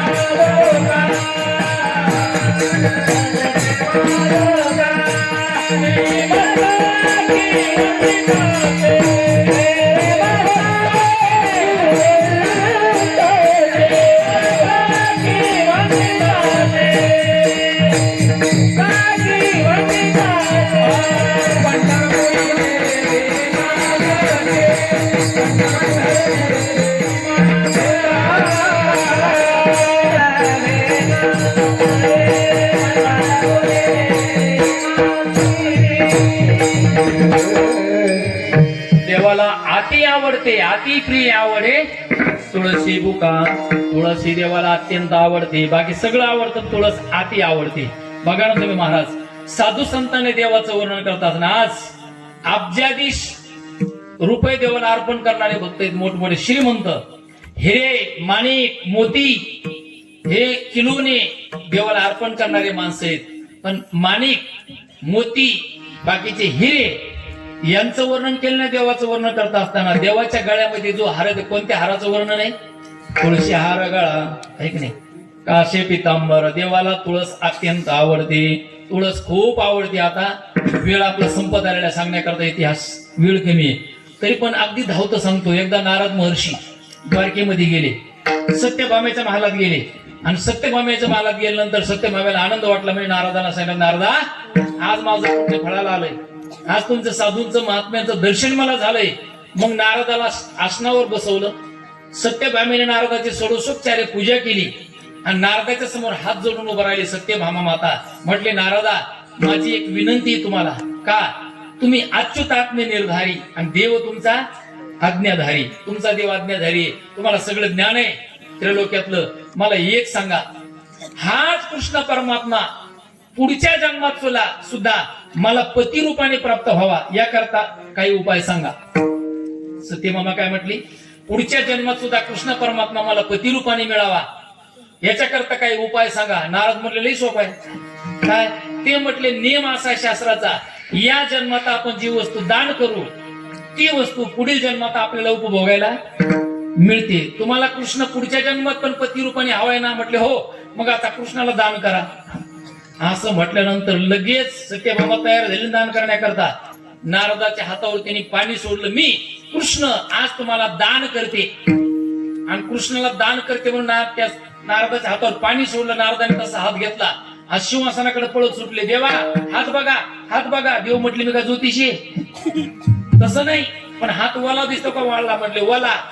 म्हटले, मग तुम्ही उठा आता. का? सत्यभामेने तुम्हाला मला दान केलंय, आता माझ्यात मी ताब्यात येत, मी सांगेन ते तुम्ही करायचं. उठा. महाराज देव उठले ना, आणि नारदाला म्हटले, नारदा आता खरं तुम्ही मालक आहे, मी तुमचा नोकर आहे, तुम्ही मला दान घेतले, सांगा काय करू? घ्या इकडे विना तुमची मी घेतो. नारद एवढे वेळे होते का? ते म्हटले, विनयाच्या जोरावर तर घेत नाही, आणि विना द्यायचं म्हटलं नाही. ते म्हटले, मग काय काम? काय नाही. म्हटलं, माझ्या पादुका आहे, डोक्यावर घे आणि चाल माझ्या माग. आणि महाराज तसंच घडलं ना. सत्यभामा दान करी, हुजूर नाही अंगीकारी, आणि सेवकाच्या श्री धरुणी चाले पादुका. आणि नारद भगवंताला घेऊन चालले. ही वार्ता बाकीच्या स्त्रियांना कळाली. सगळे धावत आले. ते विचारले, काय भाई असं काय घडलं? कृष्ण कुठं चालला? ते नारदाने सांगितलं, सत्यभामेने मला दान केलंय, आता त्याला कुठं न्यायचं माझ्या मनात, मी चाललो घेऊन माझ्या तिकडे सुदामपुरीला. ते म्हटले, असं कसं? सगळ्यांची प्रॉपर्टी आहे आणि एकाला दान करण्याचा अधिकार नाही. समजा ग्रामपंचायतीची जागा एखाद्या गावामध्ये, ग्रामपंचायतीची असणारी सार्वजनिक जागा एकाला विकण्याचा अधिकार आहे का? नाही अधिकार. कितीही पर्यटन काढलं त्या ठिकाणी की जागा विकली आहे, पण एकाला विकता येत नाही, त्याला ग्रामपंचायत ठराव लागणार, सगळे बॉडीची त्या ठिकाणी सह्या लागणार. तसं म्हटलं एकट्याची प्रॉपर्टी नाही, सत्यभामा कोण दान करणारी, आमचाही पती तो, आमचाही अधिकार आहे, आम्ही जाऊ देणार नाही. नारद म्हटले बाकी सांगू नका, मला घेऊन जा म्हटले, चाललो मी दान केलेले. ते म्हटले नारद पण विनंती आहे, सगळ्यांनी हात जोडले, नारद असं करू नका, जर तुम्ही कृष्णाला आज घेऊन गेले तर आमचा प्राण आहे त्याच्याबरोबर तुम्ही घेऊन जाल, त्याच्यापेक्षा नाही. मग तुमचं जर काही मागणी असेल तर सांगा, याच्या मोबदल्यात काय देऊ. नारद म्हटले जर तुमची इच्छाच असेल, तुमचा कृष्ण तुम्हाला पाहिजे, तर याच्या मोबदल्यात मला एक करा, कृष्णाच्या वजना इतकं भारूनभार मला सोनं द्या, म्हणजे तुमचा देव तुम्हाला देऊन टाकतो. कारण नारदांना आणि कृष्ण परमात्म्याला सत्यभामेचा अभिमान घालायचा होता. सत्यभामा म्हणजे काय फरक आहे, माझ्याकडे तर टनावर सोनं आहे. आणि तिने काय केलं, महाराज देवाला एका पारड्यात टाकलं, एका पारड्यामध्ये देवाला बसवलं आणि बाकी सोनं कारा कोशागुरातून आणायचे त्याच्यात टाकायचे. महाराज कुंट्याला टाकलं, देवाचं पारडं काय तुळणीला येत नाही. टनावर झालं तरी देव काय तुळणीला येत नाही. आणि सत्यभामाने असं करता करता कोशागारातलं सगळं सोनं संपलं. सत्यभामाने सांगितलं बाकीच्या स्त्रियांना, का ग तुमच्याकडे जे असेल तर सगळं द्या. सगळ्यांनी पाटापाटा अलंकार काढले आणि त्या पारड्यात टाकले, पण देव काय तुलनेला येत नाही. आणि मग विचार केला आता काय करायचं, कोणाकडे राहिलं का बघा, सगळं सोनं संपलं, तर देव काय पारडं देवाचं खाली होत नाही, काय करायचं. मग म्हटलं कोण राहिलं का बघा, एक जण म्हटले रुक्मिणी राहिली, तिच्याकडे जेवढं असेल तेवढं घेऊन या. आणि मग महाराज म्हणतात सगळ्याच्या सगळ्या उठल्या आणि रुक्मिणी मातेकडे गेल्या आणि रुक्मिणी मातेला विनंती करू लागल्या, रुक्मिणी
वातावरणच केलं अन्नाने चालीत. सगळ्या विनंती करू लागल्या, रुक्मिणी आहो तुम्ही स्वतः कशा बसल्या, उठा, कृष्णदेव हातातून चाललाय. ते म्हटलं झालं काय, त्यावेळेला सांगू लागल्या, सगळ्यांनी असा पण केला की सगळ्याचं सोनं द्यायचं देव परत घ्यायचा. सत्यभामेने दान केला होता. ती म्हटली मग सगळं सोनं संपलं का. ते म्हटले सगळं कोशागारातलं सगळं संपलं, सगळ्याच्या अंगावरचं पण संपलं. मग म्हटले तुमच्याकडे काय असेल तर द्या. तेवढं घेऊन रुक्मिणी मातेने विचार केला, काय वेळ आहे, देव जर सोन्याने मिळत असता तर टाटा बिर्लाने धीरूभाई अंबानीने वारकऱ्याच्या वाट्याला येऊ दिला असता का. नाही ना, यांच्या वाट्याला आलाच नसता आपल्या वाट्याला तो. ते म्हटले काय वेळ आहे, सोन्याने कुठे देव मिळत असतो का. मग ते म्हटले एक करा, तुम्ही जा पुढं, मी माझं सोनं घेऊन येते. आणि रुक्मिणी मातेने सगळ्यांना वाटा लावलं आणि रुक्मिणी माता उठली, झडकर उठली. मग रुक्मिणी तुळशी पत्र हाती घेऊन उठा की चला. रुक्मिणी माता तुळशी जवळ गेली, तुळशीला प्रदक्षिणा केली, तुळशीचे एक पान तोडलं, ताटामध्ये ठेवलं, त्याच्यावर कपडा झाकला आणि त्या मालापासून स्वतःच्या जिथं ते पारलं ठेवलं होतं तराजू तिथपर्यंत कृष्ण जय कृष्ण श्रीकृष्ण देवाचा दावा करत आली. आणि तिथे आल्यानंतर बाकीच्याने विचार केला, एवढं ताट घेऊन चालली, हे की नाही, टनावर टाकलं तरी येत नाही, हिच्याकडे एवढं ताटात आणलंच किती गेली. ती म्हटली एक करा, तुम्ही टाकलेली जी पहिली तराजू ती घाण आहे ती बाजूला काढा आधी. सगळं रुक्मिणी मातेने सगळं सोनं खाली करायला लावलं, तराजूचं पारडं मोकळं केलं. आणि रुक्मिणी माता देवाला मनोमन विनंती केली, देवा हे सगळे आज्ञेने यांना कळत नाही देव कशाने मिळतोय. हे सोन्याने तुला तुझी तुलना करायला निघाल्या, सोन्याने तुला मोजायला निघाल्या, पण यांना माहिती नाही, मला माहिती तू कशाने मिळतोस. रुक्मिणी मातेने देवाची मनोमन प्रार्थना केली, कपडा बाजूला केला आणि तुळशीचं पत्र हातात घेतलं आणि त्या पारण्यामध्ये तुळशीचं पत्र टाकल्या बरोबर काय तुळशी पत्र पारणे ठेविता.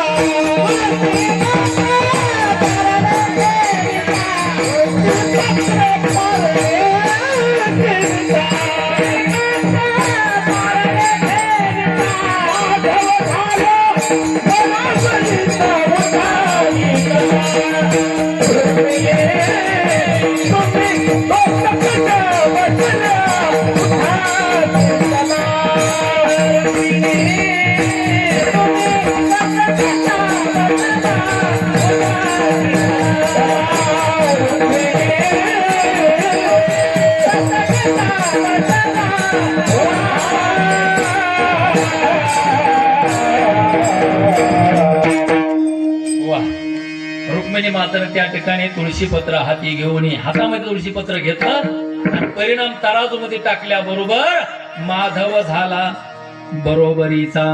यावरून एक भाव लक्षात घ्या, स्तनावर सोनं दिलं तरी देव मिळत नाही, पण एका तुळशीच्या पानामध्ये देवाला प्राप्त करण्याचं सामर्थ्य रुक्मिणी मातेने दाखवून दिले. म्हणूनच एकनाथ महाराज म्हणतात, पवित्र तुळशीच माळ गळ्यात घाला बाबा. तुळशी माळ गळा, तुळशी काष्ठाची माळ गला घालावी निर्मळ, होता एकची स्नान कोटी तीर्थाचे मार्जन. कोट्यावधी तीर्थाची स्नानाची फलप्राप्ती एका माळीच्या मण्यावरून अंगावर जे पाणी जातं ना, त्याचा परिणाम अनेक तीर्थाचं स्नान त्या ठिकाणी जीवाला प्राप्त होतं. म्हणून तुकाराम महाराज, एकनाथ महाराज सांगतात, तुम्ही माळ घाला. पण बरेचसे लोक आहेत, लोकांना माळ घाला म्हणणारा काळच दिसतो, माळ घाला म्हणणारा काळच दिसतो. आणि सगळ्या लोकांच्या एक प्रमाण पाठ आहे, बहुतेक ते बिगर माळकऱ्यांचे प्रमाण पाठ आहे बरं का. जे माळकरी त्यांचे सगळ्यांचे एक प्रमाण पाठ आहे. ते म्हणतात, महाराज माळाचा असा वास थोडंच आहे, तुमचेच तुकाराम म्हटले, वाच्याचं निर्मळ अंतरी रसाळ, वाच्याचं निर्मळ त्याच्या गळा माळ असो नसो हे प्रमाण सगळ्याचे पाठ. लोक एवढे चॅप्टर आहेत महाराज, साधू संतांच्या प्रमाणाचं आपल्या परिणाम लावून घेतात ठीक नाही. तुकाराम महाराज तर म्हटले त्याच्या गळा माळ असो नसो. आता हे प्रमाण अजून आम्हाला कुठं सापडलं नाही, पण बिगर माळकऱ्यांना सापडलेले त्यांचे सगळ्याचे पाठ आहे. पण त्यामध्येच एक लक्ष सांगतोय, अर्ध्या मिनिटात सांगतो मला, की त्याच्या गळा माळ असो नसो असं बोलत असताना तुम्हाला विचारतो, आधी असो शब्द आहे का नसोय? आधी पहिला कोणता शब्द आहे? असोय, आणि नंतर नसोय. आता ज्या वेळेला वाङ्मयामध्ये दोन शब्द येतात, त्यामधला पहिला शब्द ग्राह्य असतो आणि दुसरा शब्द त्याज्य असतो. तुम्हाला पटवून देतो मी. समजा एखाद्याला गावाला जायचं असेल मित्रांना, तो मित्र म्हणतो, यार गाडीची वेळ झाली, आपल्याला दूरचा प्रवास आहे, पण तू जेवण बिवण केलं का नाही? काय म्हणतो? जेवण बिवण केलं का नाही? आता जेवण ठीक आहे, पण बिवण काय मला सांग बरं. म्हणजे जेवण शब्द ग्राह्य आणि बिवण शब्द त्याज्य. पाणी बिनी प्याला का नाही? पाणी ठीक आहे, पण बिनी त्याज्य आहे. भाकर बिकर खाल्ली का नाही? भाकर ठीक आहे, पण बिकर कसं आहे? त्याज्य आहे. आम्ही आळंदीकडे असताना एका सप्ताहाला गेलो होतो आणि सप्ताह सकाळी देवपूजा चालू होती. तेवढे एक साधक आला ग्रस्त, तो मला, महाराज चला चहा घेऊ आपल्या घरी. म्हणून आमची देवपूजा चालू होती, म्हणजे चहा घेत नाही बाबा, असिडिटी होती म्हणून चहा जरा बंद आहे सध्या. तो म्हटलं, महाराज चहा घेत नाही? म्हटलं हो नाही. ते म्हटलं, मग दूध फुत्त घेत असेल ना? काय म्हटलं? दूध फुत. त्याला म्हणलं दूध घेतो बा, पुढचं नाही घेत. म्हणजे पहिला शब्द ग्राह्य असतो, दुसरा त्याज्य असतो. तसं या ठिकाणी त्याच्या गळा माळा असो ग्राह्य धरायचा आणि नसो त्याज्य करायचा आणि माळ घालायची. विठाला विठाला.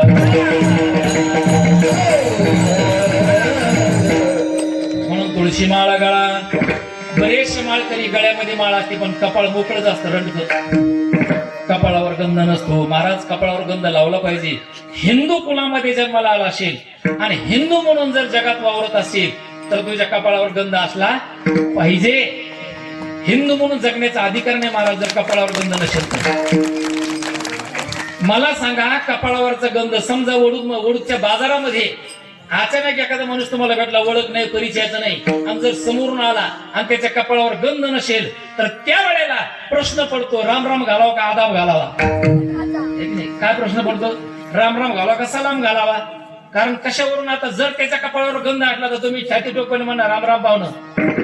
म्हणजे हिंदुत्वाची निशाणी कपाळावर गंध असला पाहिजे. आणि ज्याच्या कपाळावर गंध नाही, मला वाटतं त्याने सरळ हिंदुत्वाचा राजीनामा द्यावा, तिकडे जावं. विठाला विठाला. अरे बाईने मंगळसूत्र मंगळसूत्र त्याच्या नावाचं घातल्यानंतर कुंकू लावणं गरजेचंच आहे. नुसत्या मंगळसूत्राला किंमत नाही तर कुंकवालाही किंमत आहे. एखादी म्हटली मी तुमच्या नावाचं मंगळसूत्र घालते पण कुंकू वाजलेला आज वाटते नाही जमत. टिकली का व्हायना पण लावा, गोपीचंदन असू दे पण कुंकवाचा का व्हायना पण टिकला कपाळाला लावा. हिंदुत्वाची निशाणी आहे म्हणून गोपीचंदन टिळा. म्हणजे गोपीचंदन म्हणजे गोपीच्या पायाची माती. आणि या 2-3 भक्ती झाल्या, नामाचा उच्चार, तुळशीची माळ आणि गोपीचंदनाचा टिळा. आणि 4थी भक्ती आहे हृदयी कळवळा वैष्णवांचा, साधूची सेवा, संतांची सेवा, वारकऱ्यांची सेवा, त्यांच्याबद्दल आपल्या अंतःकरणामध्ये प्रेम बाळगणे ही देवाला आवडणारी भक्ती आहे. तो साधक म्हटले महाराज 4 कळल्या बुवा, आता 5वी कोणती लवकर सांगा आणि जाऊ दे झोपायला. ती 3ऱ्या चरणामध्ये आषाढी कार्तिकी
टाळे वाजवता पुऱ्या कमी खाल्ल्या काय कौतुक करायचं अंतःकरणापासून खडकरून टाळ्या वाजाय जोरात. महाराज म्हणतात या ठिकाणी आषाढी कार्तिकी पंढरीची वारी. आषाढी आणि कार्तिकीला पंढरपूरला जाणे देवाला आवडतं का? देवाचाच निरोप आहे सगळ्यांना. आषाढी कार्तिकी विसरू नका मज आणि सांगत तसे गुजर पांडुरंग. देव आपली वाट पाहतो महाराज आषाढीला कार्तिकेला. माझे भक्त येतील, मला भेटतील, त्यांना आलिंगन देण्याकरता आपली वाट पाहतो. वाट पाहे उभा भेटीची आवडी. आषाढी आणि कार्तिकीची वारी आली, देव सारखी आपली वाट बघत असतो. माझे भक्त येतील, मला आलिंगन देतील, मला त्यांचं दर्शन होईल, त्यांचं मला आलिंगन होईल. म्हणून आषाढी कार्तिकी देवाची अपेक्षा आहे, माझ्याकडे येतील. म्हणून देवाची अपेक्षा आपण पूर्ण करायची. नाही मधी जाता आलं तर आषाढी कार्तिकीची वारी केली. जीवनामध्ये या ठिकाणी 5 प्रकारच्या भक्ती होतात. 5ही सांगितलं कोणत्या? नामाचा उच्चार, तुळशीची माळ, गोपीचंदन टिळा, संतांची सेवा आणि आषाढी कार्तिकी पंढरपूरची वारी. 5 या 5 प्रकाराने भक्ती केल्यानंतर जीवनामध्ये काय लाभ होतो? शेवटचं चरण. एका जनाला कैसा जाता प्रेम, एका जनाला कैसा जाता प्रेम, एका जनाला कैसा जाता प्रेम, एका जनाला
वेळ पूर्ण संपलाय.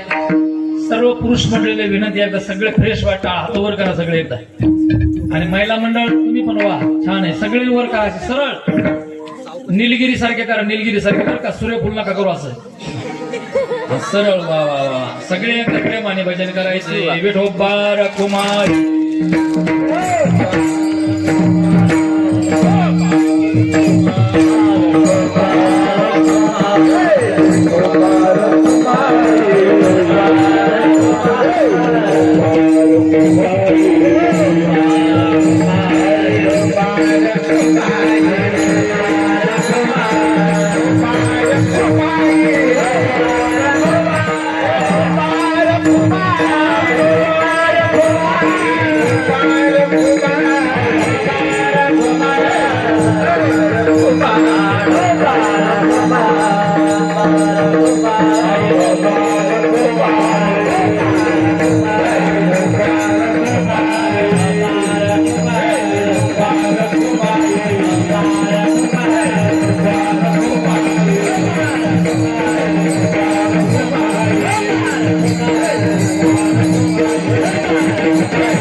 असं करा. आता सगळ्यांनी हात खाली घ्या.